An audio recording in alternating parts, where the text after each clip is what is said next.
Tako, zdaj pa napovedujem mojo drago kolegico Darjo, ki pa prihaja iz Ministrstva za delo in ves ta dolg naziv.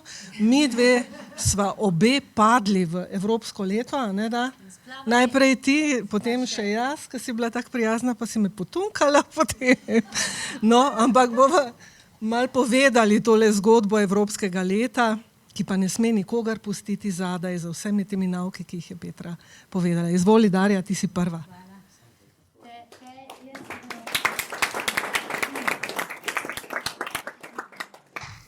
Potunkala, te je ponudila tudi rešilni jopič, tako da nekako smo potem skupaj splavali vse z Andragoškim MVI-jem in MDD-jem na površje. Moja naloga danes je, da jaz ne bom stala čisto za pultom, ker se počutim preveč profesorska, zato se bom malo gibala in upam, da moja dolgočasni del predstavitve, da bo tako malo bolj zanimivo. Moja naloga je, da vam danes predstavim in sicer sklep o Evropskem letem spretnosti in skupaj z Zvonko, kako bomo ta sklep udejanjili v praksi, v slovenskem okolju. In gremo malo najprej na teorijo, kot je bilo že povedano večkrat, je Evropski parlament in svet sprejel sklep o Evropskem letu spretnosti, s katerim je spretnosti postavil v ospredje evropskega življenja, torej tudi slovenskega. Spretnosti so postale nek center, v katerem se moramo pogovarjati, delati korake naprej, se združevati in narediti napredek na tem področju. Kot je že državni sekretar povedal, direktorica ACS, Teja Dolgan, imamo pomanjkanje ustrezno usposobljene delovne sile.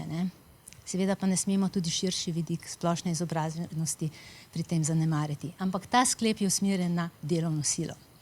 Evropsko leto spretnosti bo potekalo od 9. maja letošnjega leta do 8. maja naslednjega leta.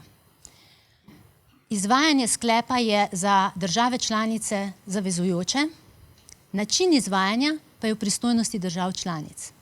Zelo pomemben podatek je, da Evropska unija za izvajanje tega sklepa ni dala dodatnih sredstev, dala nam je nalogo, mi pa moramo uporabiti razpoložljiva sredstva, ki jih vsi dobimo, jih imamo rezervirane za naše aktivnosti in dati poudarek na spretnosti, na pridobivanje znanj, spretnosti in kompetenc, če grem na širši vidik. Ker smo se odločili, da bomo v Sloveniji malo nagajivi, in ne bomo gledali ozko spretnost, ampak široko, da izobražiš celotno prebivalstvo iz vseh možnih vidikov.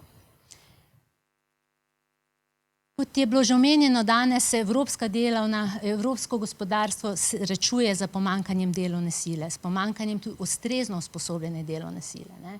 In kar za 28 vrst poklicev, ki zaposluje 14% delovne sile, se poroča pomanjkanje, ni ustrezne delovne sile.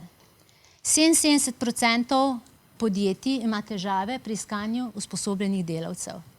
Udeležba odraslih v izobraževanje in usposabljanje ni zadovoljiva. Čeprav v Sloveniji smo naredili, kot trenutno kažejo podatki, korak naprej in se lahko malo pohvalimo, mogoče v primerjavi z drugimi državami. In preko 90% delovnih mest zahteva digitalne spretnosti, le 54% ljudi pa razpolaga z njimi. Tole čudovito infografiko je naredil Institut Delors, tako da vam res predlagamo, da jo uporabite in pogledate in podprete s svojimi aktivnostmi, da se bo ta slika do leta 2030 spremenila. Kaj je namen Evropskega leta spretnosti? Namen je, kot sem rekla, postaviti spretnosti v spredje. Namen je spodbuditi posameznike, socialne partnerje, vse, ki delujemo na področju izobraževanja in usposabljanja, da se informiramo o pomenu spretnosti, da posamezniki izkoristijo svoj potencial in se izobražujejo v skladu s potrebami gospodarstva in trga dela.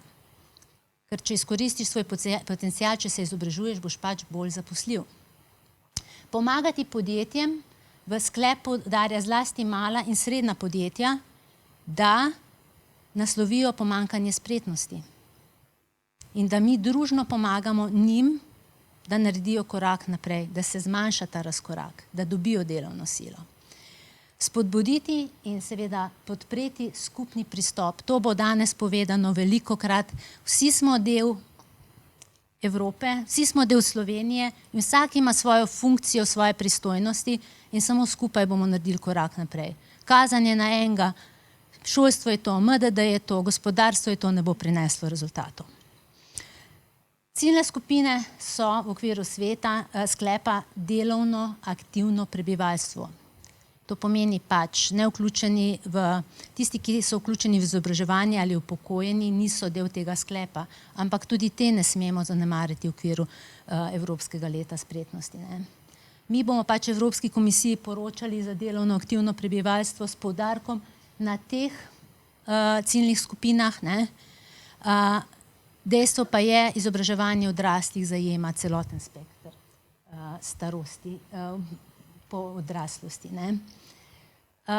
Kaj pa je temeljni namen sklepa? Prispevati k 3 od 20 ciljev Evropskega stebra socialnih pravic. Že omenjeni steber, da je cilj, da se do leta 2030 60% odraslih vključi vsako leto v izobraževanje in usposabljanje. Procent je velik in hkrati ne, ker moral bi biti večji, tako v okviru delovnih svojih zaposlitev kot izven, bi morali vsi težiti, da se pač vključimo v neke oblike usposabljanja. Magari preko recimo platform. Jaz zdaj študiram preko Duolingo francoščino, ki jo ne potrebujem na delovnem mestu, ampak mi bo mogoče kdaj prav prišlo. Potem aktivna podpora zaposlovanju je del tega sistema. Če si ti zaposljiv, če si usposobljen, si bolj zaposljiv, imaš kvalitetnejša delovna mesta. In če imaš kvalitetnejša, boljša plačana delovna mesta, večjo socialno varnost, je tudi manjša možnost, da bo zdrsnil na obrobje družbe. Kaj pa so predlagani mehanizmi? Mehanizmi so promocija naložb oziroma promocija vključevanja naložb v izobraževanje in usposabljanje.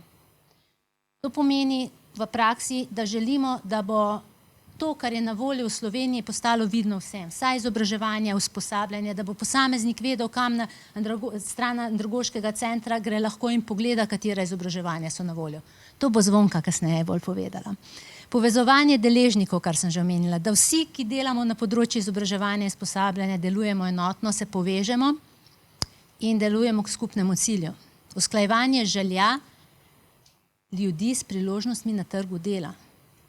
Da ljudje izkoristijo svoje potencijale, da imajo vodenje, da imajo podporne aktivnosti, ki jih nudijo različne organizacije, od ljudskih univerz, recimo do Zavoda za poslovanje, ki ima svetovanje, da pomagajo ljudem, da identificirajo, katere spretnosti potrebujejo in da so te hkrati tudi potrebne na trgu dela in da so hkrati z njihovimi zmožnostmi. Ter seveda privabljanje talentov iz tretjih držav. Evropski bazen se prazni, to je že naš državni sekretar povedal. Malo si pokrademo ljudi, če se le da. Naš cilj pa je, da pač privabimo kvalitetno delovno silo, da tudi njej omogočimo izobraževanje in usposabljanje s poudarkom na jezikovnem tudi. Ukrepi, ki so predlagani, so številni, od organizacije konferenc do različnih programov usmerjenih na ciljne skupine, javne promocijske kampanje, ki jih izvaja tudi Andragoški center, okrepitev dialoga, promocija obstoječih programov, kot sem rekla, da vsi vemo, kam iti po denar, kam se lahko zastonj vključiš, kje so možnosti in tako naprej. V izvajanje sklepa so vključeni vsi tile deležniki, od evropskih ustanov do obstoječih platform, mednarodni deležniki, njihove kompetence, spretnosti, znanja bodo tudi izkoriščene pri izvajanju tega leta na EU ravni. Seveda pa se zahteva in pričakuje močan angažma držav članic. In ena od prvih nalog, ki jih je država članica morala narediti, je bilo imenovanje nacionalne koordinatorice. In mi smo v bistvu v Sloveniji začeli delovati, že predno je bil sklep sprejet, smo se že sestajali na ravni MVI, ACS, MDDSZ in smo nekako uskladili pristope da bomo poskušali povezati deležnike. To bo itak še poudarjeno tekom današnjega dne. Viri financiranja, kjer so pač za izobraževanje in spretnosti na ravni EU iz telih skladov in tako naprej, ampak, kot sem rekla, posebnih sredstev za evropsko leto ni rezerviranih, razen, če ko bomo programirali določene elemente, seveda vključimo v svoje programe in to je tudi naš namen. Kot vedno, če nekaj zaveza, moramo o tem poročati in nas nekdo nadzoruje, v tem primeru bo to Evropska komisija. In sicer Evropska komisija mora do 31. decembra 2024 poročati Svetu, Evropskemu parlamentu in odboru regij. To poročilo bo pač vključevalo vse izvajanje, rezultate in splošno oceno izvajanja Evropskega leta in tudi načrte za prihodnost. Ker če bojo zadeve potekale učinkovito in dobro in bodo prispevali k tistim ciljem, se bo na podlagi tega načrtovalo tudi nadaljnje aktivnosti. Mogoče bo postalo evropsko desetletje spretnosti, ne vem, ampak da se bojo temeljni za nadaljnje delovanje ocenili. Zdaj pa nacionalna koordinatorica, kot je bilo že omenjeno, je Zvonka. Zvonka pa jaz pa Teja smo najboljši dream team, moram reči, da sem zelo zadovoljna, da sodelujem z njima. In nacionalna koordinatorica bo koordinirala aktivnosti, že koordinira aktivnosti na nacionalni ravni in je delujoča kontaktna točka. Pri tem ima veliko podporo ACS-a in direktorice denarjem, zato nismo dali čisto pošteno povedano in mi je veseli, da smo prvič naleteli na situacijo, ko so nekaj zagrabili, brez tega, da so imeli dodatna pričakovanja. Tako da se vam res zahvaljujem. Delo nacionalne koordinatorice podpira neformalna medresorska skupina v sestavi MDD, MVI, ACS. Izvajanje pa seveda poteka tudi v sodelovanju s širšo skupino. Verjetno ste bili tudi kateri od vas že na sestankih na to temo, kjer smo predstavljali Evropsko leto spretnosti. Zdaj pa, kot smo dali nalogo Zvonki, pa ji dam še nalogo, da ona predstavi, kaj dela. Kaj mora delati v okviru Evropskega leta spretnosti?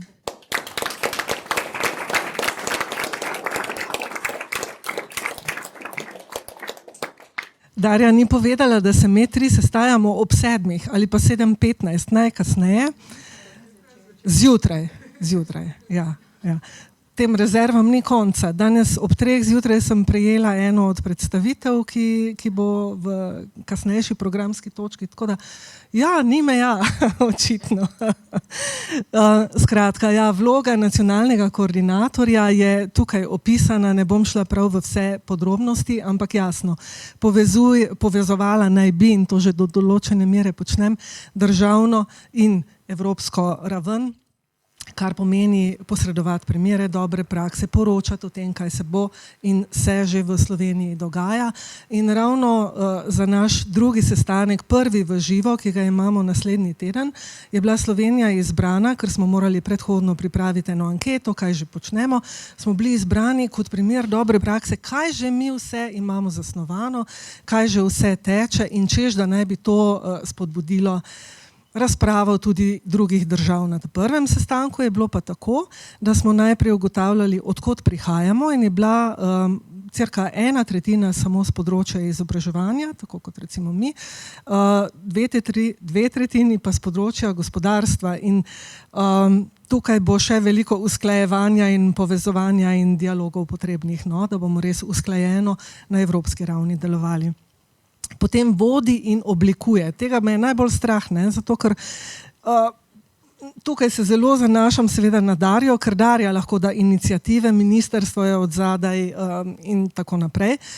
Jaz težko, oziroma Andragoški center, in vsekakor lahko pa implementiramo določene stvari, spremljamo, bomo pomagali pisati tole poročilo, ki ga bo potrebno oddati, in omogočati seveda sodelovanje še drugih deležnikov. Je zagovornik Evropskega leta, vse, kar piše tukaj, je pravzaprav nekaj, kar mi predvsem v našem središču na Andragoškem centru, to je promocijsko in informacijsko središče, itak počnemo. In ko so me moje kolegice in kolegi gledali malce poševno, češ, a zdaj pa še to, sem rekla, ja, jaz vidim potenciale in oni že vedo, da to vedno prinese s seboj tudi delo. Ampak zaenkrat nam gre dobro. Seveda pa sem vse to napisala zato, ker vas želim vse tukaj prisotne in vse tiste, ki jih bomo še kontaktirali, opozoriti na to, da lahko uspemo in da smo zares dobri in zares Slovenija kot primer dobre prakse ne samo v Evropskem letu, ampak nasploh v tej širši sliki, ki je bila danes predstavljena, le če bomo vsi stopili skupaj. En apel še sledi kasneje. Zdaj pa povedala sem že tedni vseživljenjskega učenja, ki tečejo, andragoški kolokvij danes. Projekt uresničevanje novega evropskega programa za učenje odraslih pa je en projekt, ki ga imamo na našem centru že 12 let, kjer je nekaj sredstev zagotovljenih tudi v te namene, da Evropsko leto poudarim. Sploh je eno priporočilo Evropske komisije, da naj se nacionalni koordinatorji EPO in nacionalni koordinatorji ELS med seboj povežemo. A ni lepše, kot če je to v eni in isti osebi, vse teče gladko, strašno skoordinirano in tako naprej.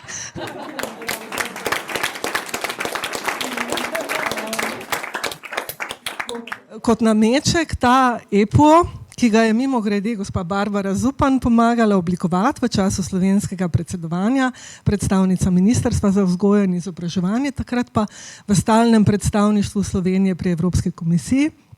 Torej, ta dokument je pa zares napisan zelo široko. Tukaj je napisano znanje, kompetence in spretnosti, holistični pristop in tako naprej. In mi pa delamo, kar pač delamo. Začeli smo s paradami učenja. V okviru tega projekta so bile razvite kot nadgradnja tednov vseživljenjskega učenja. In mi do 15. junija moramo pripraviti predlog nove faze, 2-letne faze projekta EPO in seveda bomo dali Evropsko leto noter in na ta način bodo vse določene aktivnosti financirane. Enovičke, naše glasilo, Ana tam urednica, če imate karkoli na temo Evropskega leta ali sicer tudi, ona je kontaktna oseba in tam je že kar nekaj člankov na to temo. Koledar. Seveda je Evropska komisija zasnovala Evropski koledar, tukaj je povezava, seveda dobite vse predstavitve, objavljene bodo na spletni strani današnjega dogodka.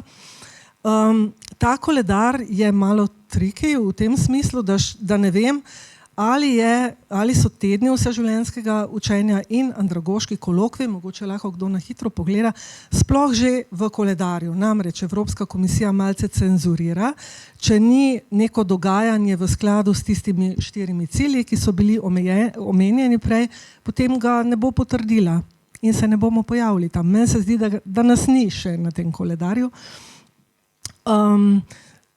Skratka, vpis, če boste imeli kakršnekoli tovrstne dogodke, poteka pri nas necenzurirano. Kar vpišite v upanju, da bo objavljeno v Evropskem pregledu.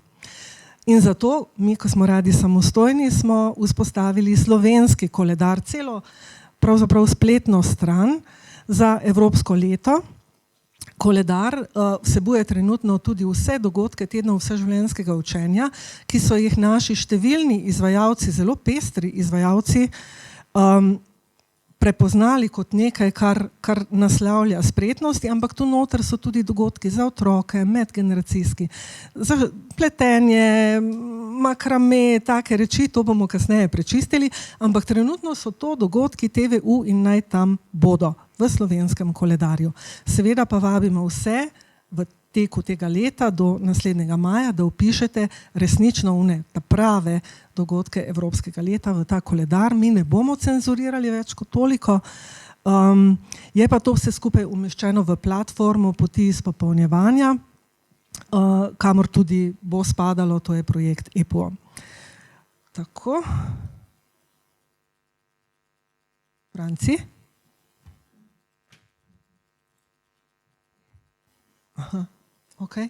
Ključni dogodki Evropskega leta, eden je že bil, lahko si ga kljub temu pogledate. Slovenija se je predstavila s primerom Kemijskega inštituta in študentke, doktorske študentke iz Srbije. 4. cilj, privabljanje kadrov iz tretjih držav. Ni najbolj posrečen primer, je pa dober. Kar poglejte si ga. Mislim, nas prikaže v dobri luči, ni pa to natanko tisto, kar ima Evropa v mislih, ko govori o tem, da pritegnemo talente iz tretjih držav.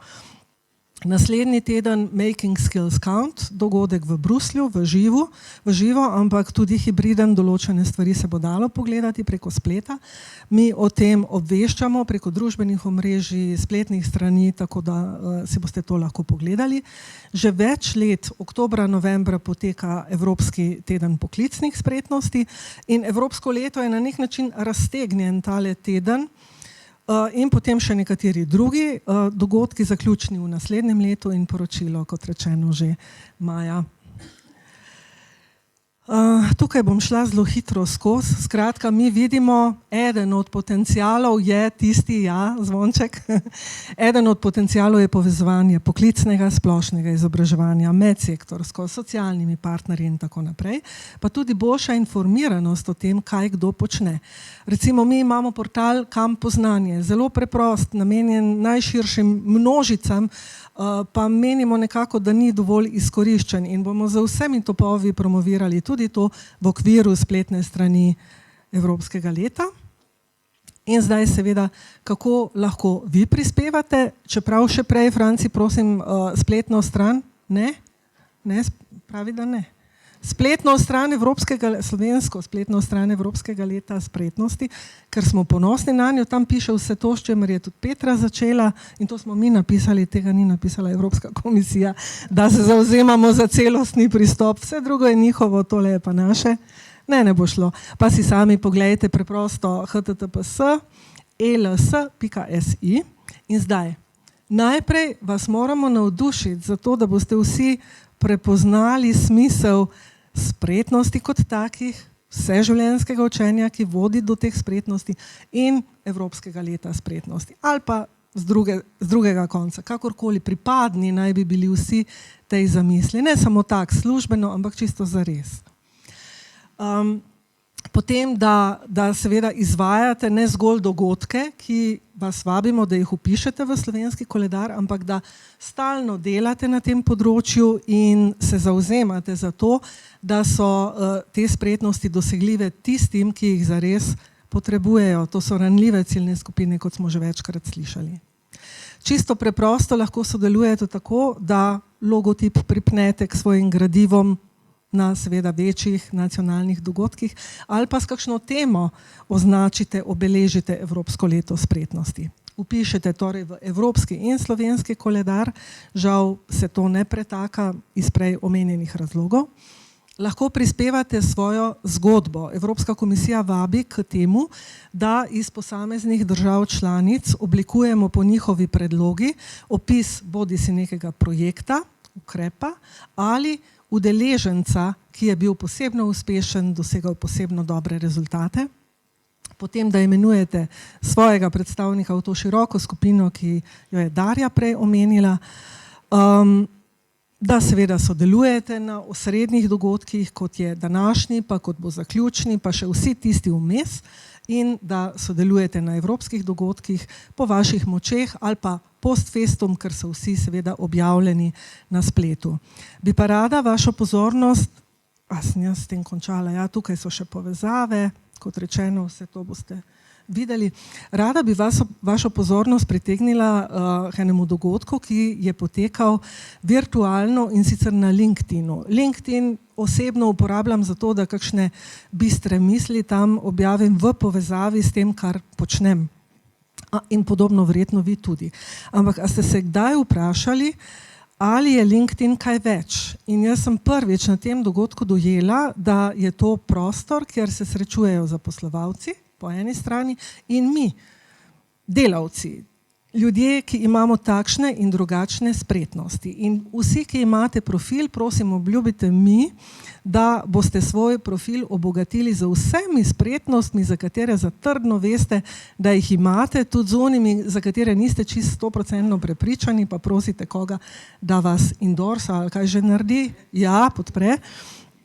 Kajti LinkedIn dela namreč analize in ugotavlja, da delodajalci ne rabijo ljudi z doktorati, oprosti, ne z magisteriji, leti name, ne z nekimi hudimi diplomami, ampak rabijo ljudi s spretnostmi. In ta trgovina, ta je resnična, ta trg, ta deluje in vedno bolj bo, kajti Evropska komisija ne zgolj Evropsko leto, European Skills Agenda, vse te pobude, ki jih poznamo in so dosti politično naravnane, gre naprej z enim načelom skills first.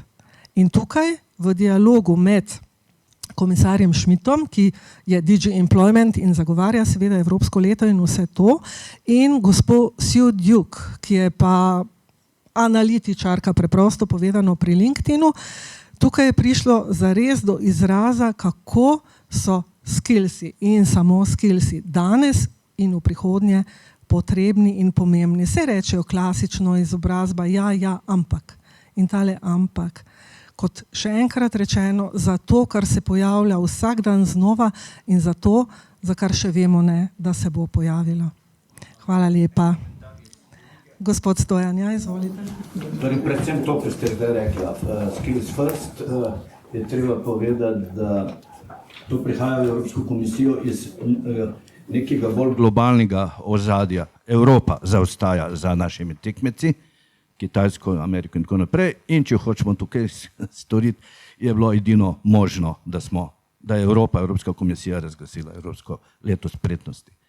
In je to treba samo pozdraviti. Tam sem videl, zato se oglašam, ko ste napisali sodelovanje v tej enoletni kampanji, Bože ne daj, to mora biti za naslednjih 20 let, zamujamo že 20 let, no in zdaj sem povrnil v Slovenijo. Delodajalci tukaj, prihajam pač iz podjetništva, sem podjetnik, čutimo strašno pomanjkanje, ne samo Evropa, ampak v Sloveniji tudi. Ne. In to, kar smo danes tudi slišali, je refleksija tega, kar v podjetništvu čutimo. In treba zdaj se samo zmeniti, kaj narediti, da bomo te cilje dosegli. In zato sem vesel, da danes slišim vse to, kar sem slišal. Manjka mi pa eno ministrstvo, Ministrstvo za gospodarstvo.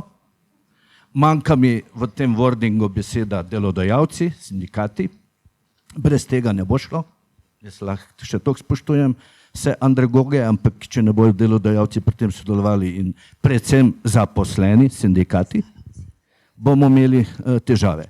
Se pa vsi zavedamo v Sloveniji in delodajalci in vsi ostali, ne, da nismo dobri. Evropska komisija nas o tem opozarja že dolgo, OECD že zelo dolgo. Jaz, gospa Potočnik, vedno sprašujem, tudi kako se teh 100 in več milijonov evrov porabi, ki jih vlada da za tako imenovano življenjsko izobraževanje, pa delodajalci o tem, kaj skoraj nič ne vemo, kako se nekaj razfrčka. Skratka, mi nimamo kontrole nad tem, kaj se dejansko dogaja s tistimi skromnimi sredstvi, ki jih imamo. Bi bilo potrebno več. Jaz sem danes samo navdušen, ko sem slišal, da se zdaj končno govori o pomembnem sodelovanju med vsemi ministrstvi. Do zdaj tega ni bilo veliko in zato sem danes optimist. No? Samo toliko. In sem vesel, da bo mogoče Evropsko leto spretnosti pa res prineslo tudi Slovenijo, predvsem nove dimenzije. Hvala. Hvala. Jaz bi samo na hitro se odzvala, predno vas povabimo na hrano, ko jo gosti Andragoški center. Glede povezovanja, mi smo se začeli povezovati Ministrstvo za vzgojo in izobraževanje, ACS, naše ministrstvo z vsemi udeležniki. Imeli smo sestanek tudi za predstavniki ekonomsko-socialnega sveta.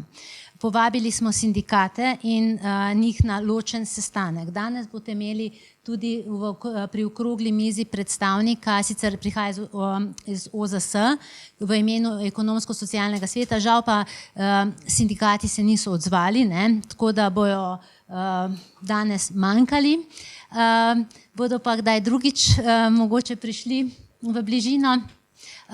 Edino, kar bi pa še izpostavila, je, da Ministrstvo za gospodarstvo je bilo vabljeno, žal so se opravičili, so poslali pa nek opisno svoj prispevek, ki ga bo ACS objavil na spletni strani, ne.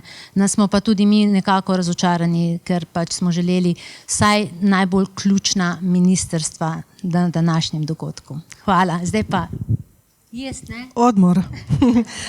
Nadaljujemo natanko ob 12. uri.